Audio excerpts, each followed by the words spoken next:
Terima kasih Anda masih bergabung bersama Perempuan Bicara. Saya melanjutkan segmen 2 ini mau ke Mbak Audrey. Kenapa? Karena cukup penasaran juga Mbak Audrey. Sebenarnya kan Mbak Audrey 21 tahun ya. 21 tahun menjadi gamers. Yang namanya adiksi itu masuknya kapan sih kalau memang kemungkinan atau berpotensi selalu ada pada setiap orang? Dari masa kecil sih. Dari aku sendiri, dari pengalamanku sendiri dan dari kebanyakan gamer-gamer yang aku kenal ya. Itu basically mereka merasa kesepian. Termasuk aku sendiri ya.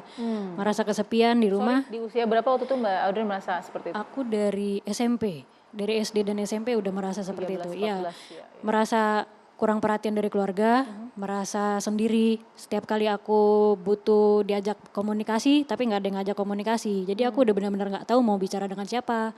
Akhirnya nggak tahu mau ngadu dengan siapa. Nah sejak itulah aku ketemu dunia game dan aku merasa bisa melampiaskan semua itu. Kayak ketemu teman-teman, aku bisa bersosialisasi.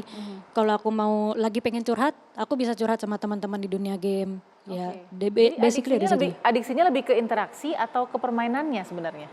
Kalau awalnya lebih ke interaksinya, untuk awalnya ya. Kalau gamenya memang itu pasti menyenangkan ya kalau main game itu kan. Cuman kalau aku berdasarkan pengalaman pribadi itu dari interaksinya yang aku bikin nyaman main di dunia game. Sampai aku adiksi, kadang-kadang dulu aku bisa main game sampai 12 jam sehari. Atau bahkan kadang-kadang gak tidur. Karena aku benar-benar butuh interaksi itu. Dari sisi aku sebagai gamer ya. Oh wow, oke. Gitu. Tapi ketika sekarang seperti sekarang nih aku udah punya suami, udah punya anak, Berkeluarga udah sudah. ada orang yang bisa diajak ngobrol, Iya. udah ada merasakan orang yang bisa menyayangi aku sepenuhnya, ada suami, ada anak, itu kecenderungan adiksi aku terhadap game itu berkurang banget. Gitu. Oke. Itu dari Jadi sekali pengalamanku masuk ya. ke dalam lingkaran adiksi itu berapa tahun tuh terasanya Mbak Audrey? Wah lama Kalau banget boleh sih. share ya, ini Iya, senyamannya boleh Mbak Audrey. banget. Aku dari SMP bahkan sampai aku menikah sih, itu adiksi banget aku sama game. 10 tahun lebih, 15 tahun? Lebih, iya. Wow, oke. Dan bahkan tadi aku udah sempat cerita aku sampai Membutuhkan? membutuhkan obat psikiater juga. Oh jadi ada penanganan medis sampai ke medis ya? Yes, betul. Karena aku membutuhkan menutupi rasa kesepian itu. Rasa kesepian, kesendirian. Dan aku sudah sadar diri ya, aku terhadap game ini terlalu berlebihan juga adiksinya. Oke, jadi pada saat itu maaf Mbak Audrey memilih untuk interaksi di games dibanding di luar? Yes. Oke. Karena di lebih dunia menarik? game, ya bukan lebih menarik sih. Aku merasa di dunia nyata kehidupanku nggak seindah di dunia game. Ketika di dunia game itu aku merasa dapat apresiasi ketika aku menang. Aku menang dan aku berhasil main dengan jago, akhirnya ada yang apresiasi aku. Ada yang mengakui aku jago mainnya. Itu aku bangga gitu. Aku ada yang memberi aku pengakuan, ada yang memberi aku apresiasi. Terus kalau misalnya aku lagi butuh cerita, butuh ngobrol atau sharing apapun itu dengan teman-teman di dunia game bisa. Dengan cuman lewat game aja aku bisa sharing dengan mereka. Dan itu yang bikin aku nyaman di dunia game. Oke, pada saat adiksi Mbak Audrey sendiri ya? Nggak ada orang tua atau mungkin Sendiri di sana. sendiri? Sampai ke penanganan medis juga sendiri menjalani itu? Sendiri semua. Wah, oke. Saya appreciate ya juga share story-nya tadi ya Mbak Audrey. Nah, seperti anak yang kemudian mengalami adiksi di umur 11 tahun, tapi memang disayangkan kita lihat ya seperti apa pada saat itu mungkin sedikit saja, secuplik saja anak ini dimarahi oleh orang tuanya atau ayahnya. Nih, woi. Nih, bocah gede gini yang lo pada cakapan itu. Nggak usah ngapain. Nih, nih, biarin Dika. Nih, bocah gede gini nih. Gak usah nangis. Nih, bocah gede gini. Oke, dari Mbak Iva dulu. Sebagai orang tua apa sih sebenarnya dilakukan ayah ini? Sebetulnya dia melakukan punishment ya, tapi punishmentnya kurang tepat karena gini, ketika dia menggunakan game sebagai pelarian, berarti ada sesuatu yang salah. Ya. Tapi ketika ketahuan, orang tuanya bukan malah merangkul, tapi memberi punishment yang membuat harga dirinya semakin jatuh. Oke. Kebayang dong, anak ini, orang tuanya kan berharap anaknya sembuh. Tapi ketika orang tuanya menawarkan kesembuhan, kira-kira anaknya mau nggak? Nggak mau dong karena takut. Dan dia sudah terpublish sekian ribu orang, sekian juta orang nonton. Jadi artinya dibutuhkan kewarasan dan pengendalian diri orang tua tersebut. Selain pengendalian diri anak-anak. Kalau anak-anak kan memang otaknya belum jadi ya. Tapi orang tua kan harusnya sudah jadi. Harusnya sudah jadi ya. Harusnya Jadi sudah harusnya kalau boleh ngomong harusnya. Iya. Ketika anak kita bermasalah, yang pertama kali kita tangkep itu adalah, oh anak ini melakukan kesalahan dan aku tahu sejak dini. Jadi orang harus sabar, Sabar itu susah, sabar itu syaratnya cuma satu, syukur. Alhamdulillah akhirnya ketahuan gitu dong. Ya. Setelah itu tangkep dong perasaannya. Ya enggak, masalahmu apa sih? Aku kesepian, ya ampun sedih banget ya. Setelah kesepian harusnya orang tuanya ngaca dong. Kok bisa kesepian kan ibu ada di rumah, bapak ada di rumah. Tapi kan aku nggak pernah diajak ngobrol. Kamu kan kalau diajak ngobrol susah. Papa ngajak ngobrolnya sesuatu yang kurang menyenangkan.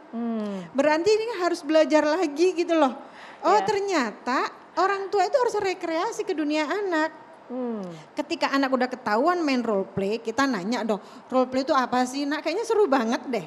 Coba kalau orang tuanya datang begitu, dia mau dong ngomong, iya pak aku tuh sebagai ini loh. Aku lagi pacaran nih sama Jimin gitu misalnya. Jimin tuh anggota BTS gitu ya. Walaupun dengernya panas tuh ya. Oh iya, tapi kan gini, kita orang tua kita harus waras dong. Iya. Terus apa yang kamu lakukan? Aku disayang-sayang. Oh iya, gimana nyayangnya? Jantung copot dong. Iya. Tapi demi kita bisa mendekati anak, kita harus Iya. merelakan itu semua. Oke. Karena yang kosong adalah jiwanya. Tapi ketika kita memberikan punishment, tapi dengan memberikan punishment yang tidak mendidik, jadi kan nggak ada. Fokusnya apa sih? Ini tujuannya apa sih? Tujuannya hanya menjatuhkan harga diri anak itu. Punishment tadi. Nah misalnya nih, aku kan kesepian papa. Oh jadi selama ini ketika kamu kesepian apa yang kamu lakukan? Ya aku ngobrol lah seperti yang Mbak Udri tadi sampaikan. Aku tuh dipuji-puji di sana, aku dibilang cantik. Tapi kalau di rumah ini kan aku dibilang pemalas lah, lelet lah, inilah itulah. Ya enggak, aku enggak berharga di rumah ini. Itu kan jadi catatan. Masalahnya enggak semua orang tua bisa merendahkan diri seperti itu. Oke. Sehingga ketika anak melakukan kesalahan, yang disalahkan adalah satu, anak itu sendiri, temannya, game, KPAI, pemerintah, dan lain-lain. Dia lupa look in, aku sudah melakukan apa ke anakku ini. Seakan-akan nih gamesnya gimana nih membuat ya? Kok bisa sih pemerintah itu membebaskan game seperti ini? Gimana sih KPAI kontrolnya gitu? Nah Bapak gimana kontrolnya gitu? Oke, wah ini ya? penting sekali. Saya mau dengar itu dari sisi orang tua ya. Melakukan itu tuh seperti apa. Anaknya tadi Mbak Vivi, yang menerima punishment seperti itu, apa sih sebenarnya yang dia gone through atau proses pada saat itu? Ya sebetulnya anak itu tentunya dia sedang mencoba untuk berespons terhadap apa yang orang tuanya lakukan ya. Iya. Karena sebetulnya kalau dari secuplik klip yang tadi kita lihat, orang tuanya memiliki kemarahan yang dia nggak tahu harus dia proses seperti apa, dia lampiaskan kepada anak gitu. Yang semestinya mungkin kemarahan ini memang butuh dia olah sendiri sebagai orang dewasa dan kemudian seperti yang tadi disampaikan apa yang perlu dicari tahu nih dari anak. Kenapa dia bermain game itu? Apa yang dia butuhkan sebetulnya dari game tersebut ya. Jadi si anak ini mungkin saja dia memang punya rasa kesepian, punya rasa kebutuhan untuk diapresiasi, disayang, diakui, divalidasi perasaannya. Tapi ketika dia tidak dapatkan itu di dunia nyata, yang mana sumber utamanya tentunya orang tua, dia akan mencari source yang lain, sumber yang lain. Dan kebetulan ketemu nih sama sumber itu. Saya penasaran, maaf Mbak Vivi.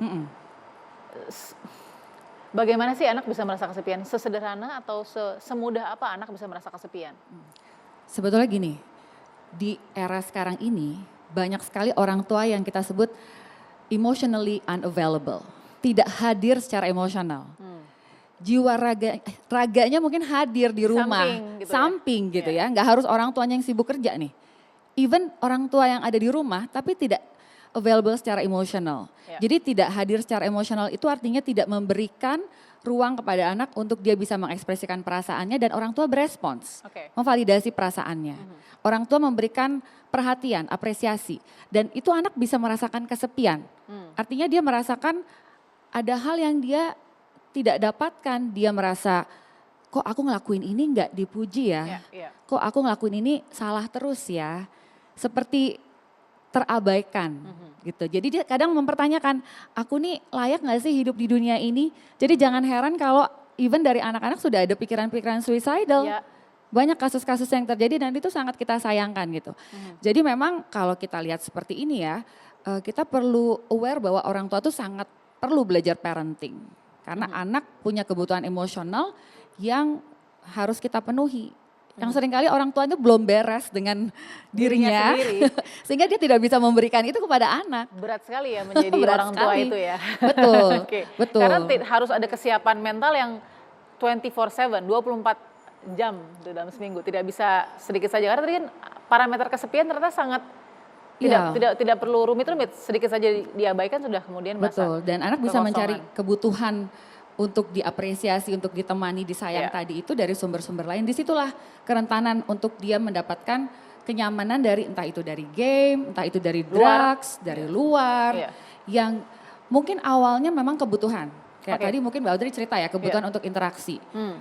Tapi ketika suatu hal tersebut dilakukan secara berulang, dan kalau di game itu memang sudah di-create, dibentuk oleh pembuat Publishernya game, ya. bahwa memang ada rewardnya, dan itu di otak akan mengaktifkan ada area namanya brain reward system. Ya. Jadi keluar tuh semua hormon bahagia, dopamin, endorfin semua, wow Iya. bahagia banget nih, dan ada keinginan untuk mengulangnya. Nah Oke. kalau itu terjadi berulang, barulah muncul adiksi. Jadi adiksi itu nggak muncul tiba-tiba, Mbak Balkis. Sehingga memang ada proses dulu, dia merasa nyaman, dia mendapatkan kebutuhannya, dia lakukan berulang, baru terjebak di adiksi. Jadi kalau sudah adiksi itu dia juga udah menderita.